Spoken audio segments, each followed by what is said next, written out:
बाराबनी थाना अंतर्गत चिचुड़िया ग्राम में रक्षा काली पूजा के उपलक्ष्य पर मेले का आयोजन किया गया है। यहां गुरुवार की रात एक 15 वर्षीय नाबालिग छात्रा का अपहरण कर सामूहिक दुष्कर्म का मामला सामने आया है, जिसे लेकर जमकर हंगामा हुआ। घटना की खबर पाकर मौके पर पुलिस पहुंची और 5 आरोपियों को हिरासत में लिया। नाबालिग के पिता ने कहा कि रात तकरीबन 1 बजे नाबालिग किशोरी शौचालय के लिए बाहर निकली थी, तभी 7 लोग बच्ची को उठाकर ले गए और दुष्कर्म करने का प्रयास किया। घर वालों को पता चलने पर वे लोग वहां मौके पर पहुंचे, तब तक 2 लोग फरार हो गए और 5 को लोगों ने पकड़ लिया और जमकर उनकी धुनाई कर दी। घटना की खबर पाकर मौके पर पुलिस पहुंची और 5 आरोपियों को हिरासत में ले लिया। बताया जा रहा है कि यह 5 लोग मेले में दुकान लगाने आए थे। फिलहाल पुलिस घटना की तफ्तीश कर रही है। इस घटना से इलाके में तनाव का माहौल है। घटना की खबर सुनकर बावरी समाज के अध्यक्ष और स्थानीय नेता भी मौके पर पहुंचे। बाराबनी से सत्यनारायण सिंह की रिपोर्ट। दुर्भाग्यजनक घटना এবং একটা আন্ডার এজ মেয়ে চাইল্ড আমি শুনলাম যে কালকে রেপ হয়েছে এবং তারপর আমি যখন খবর পাই সেখানে আসি, সেখানে উত্তপ্ত একটা পরিবেশ ছিল। যাই হোক, পুলিশ প্রশাসন এসেছিল, পুলিশ প্রশাসনকে সেইভাবে লিখিত আকারে সব কিছু দেওয়া হয়েছে। যারা অভিযুক্ত পুলিশ প্রশাসন বলেছে আমরা উপযুক্ত ব্যবস্থা তাদের বিরুদ্ধে নেব।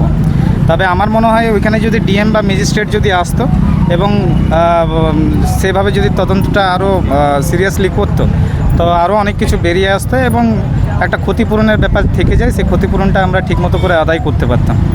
কি অভিযোগ করছেন কি আপনি? আমাদের অভিযোগ বলতে আমি তো এটাই বলছি যে যদি উচ্চপদস্থ কোনো সরকারি অফিসার আসতেন, তাদের কাছে যে মেয়ের মা বাবা আছে ভালো করে নিজের কথাবার্তা রাখতে পারতো এবং আগামী দিনে এই জিনিসটা যাতে না হয় এই জিনিসটাকে সামনে তুলে ধরতে পারতাম। কি হয়েছিল ঘটনাটা শুনেছিলাম ওখানে একটা মেলা লেগেছিলো। যাই হোক, মেলা শেষ হয়ে গেছে। আমি জানি না কতদিনের পারমিশন ছিল না ছিল। পুলিশের সঙ্গে সেটাও কথা বললাম যে কতদিনের পারমিশন ছিল এবং পারমিশন পেরিয়ে যাওয়ার পরেও কি মেলা চলছিল সেটা ক্লিয়ার হলো না। আপনারা যে পরে নিশ্চয়ই খবর টবর এগুলো নেবেন। তো যাই হোক, মেলাটা হওয়ার পর যারা মেলা করতে এসেছিলো তাদের মধ্যে থেকে কিছু মানুষ এই ঘটনাটা ঘটিয়েছিল আর কি। মেয়েটার এখন মেডিকেলের জন্য গেছে। মেয়েটার যত কথা বলছে কিন্তু অবস্থা ভালো নেই। অভিযোগ কতজনের নামে করা হয়েছে? 5 জনের নামে অভিযোগ করা হয়েছে। অ্যারেস্ট এখন পর্যন্ত 4 জন অ্যারেস্ট হয়েছে, একজন এখনও পলাতক এবং পুলিশকে বললাম যে তাড়াতাড়ি তাকে অ্যারেস্ট করতে। অবশ্যই বাইরের। ওরা কি বীরভূমের বাসিন্দা? হ্যাঁ, বীরভূমের বাসিন্দা। আপনার নাম আর পরিচয়? আমি বাউরি সমাজের রাজ্য সভাপতি সুমন্ত বাউরি। অ্যারেস্ট করা হয়েছে 5 জনকে। বাকি একটা বাচ্চা মেয়ের উপরে কিছু শারীরিক নির্যাতনের অভিযোগ ছিল। বাকি আর বিশেষ ইনফরমেশান বা ডিটেলস আমরা এই মোমেন্টে ডাইভালজ করতে পারবো না। বাকিটা তদন্তের পরে জানতে পারবেন। Thank you. সেটা আমরা বলতে পারবো না এখন। এরা কোথা থেকে এসেছিল? এখন কিছু বলতে পারবো না। তদন্ত চলছে, একদম প্রিলিমিনারি স্টেজে আছে। জাস্ট কমপ্লেন রিসিভ করা হয়েছে, এফআইআর হয়েছে। কজন অভিযোগ হয়েছে সেটা বলতে পারবো না। 5 জন অ্যারেস্টেড আছে। ম্যাডাম, অভিযোগটা কী করছে? অভিযোগটাই আমি বলতে পারবো না এখন। আর একটু আমাদের খতিয়ে আমাদের কাছে ইনফরমেশান বা টেকনিক্যাল বা মেডিকো লিগাল রিপোর্টস আসলে তারপরে আমরা আমরা কি বলতে পারি? শারীরিক নির্যাতন? হ্যাঁ, ওরকমই বলতে পারেন। ঠিক আছে। একটার সময় বাথরুমে গিয়েছিল, বাথরুম থেকে অপহরণ হয়েছে। বাথরুমে বেরিয়েছিল? হ্যাঁ, পায়খানা বাথরুমে গিয়েছিল।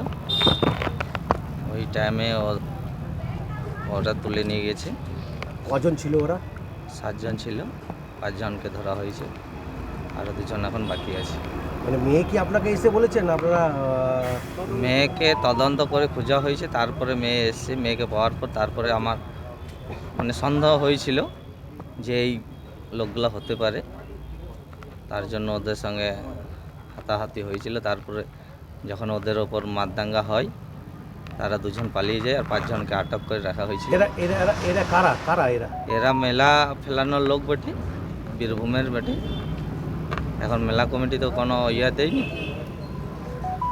মানে কি উপলক্ষে এসেছিল মেলাটা আমরা কি উপলক্ষে হয়েছিল? এরা মেলাটা ডাক হিসাবে এসেছিল মেলা ফেলাবার জন্য। কোনো পুজো পাশা ছিল? হ্যাঁ, পুজো ছিল, কালী পুজো ছিল আমাদের। সেই উপলক্ষে এসেছিল মেলা? হ্যাঁ। এখনো পর্যন্ত কজনকে আটক করেছে কিছু জানেন? অ্যারেস্ট 5 জন হয়েছে, 2 জন বাকি আছে। আপনার অভিযোগ আপনি কি চাইছেন এখন? আপনারা কি চাইছেন? আমি তো চাই যে যেটা হয়ে গেছে সেটার জন্য তো এই আসামিদের সাজা হোক একদম। মেয়ে এখন বর্তমানে কোথায় আছে? এখন হসপিটালে আছে। জেলা হসপিটালে। কত বয়স মেয়ে? মেয়ের 15 বছর বয়স। আজকে অ্যাবসেন্ট আছে, কালকে আবার পরীক্ষা ছিল। সে কোন পরীক্ষা ক্লাসে পড়তো? 9 মানে 10-এর যে এই পরীক্ষাটা চলছে ওইটাতে। অভিযোগ করলেন? হ্যাঁ, করলাম। লিখিত অভিযোগ করেছেন? হ্যাঁ, পুলিশ কি আশ্বাস দিয়েছে আপনাদের? বলেছে ঠিক আছে, আমরা ওই যে দুজন চলছে সেটার ব্যবস্থা হচ্ছে, ওদের দুজনও পাকড়বা, আর বলছে সাজা অবশ্যই দেওয়া হবে।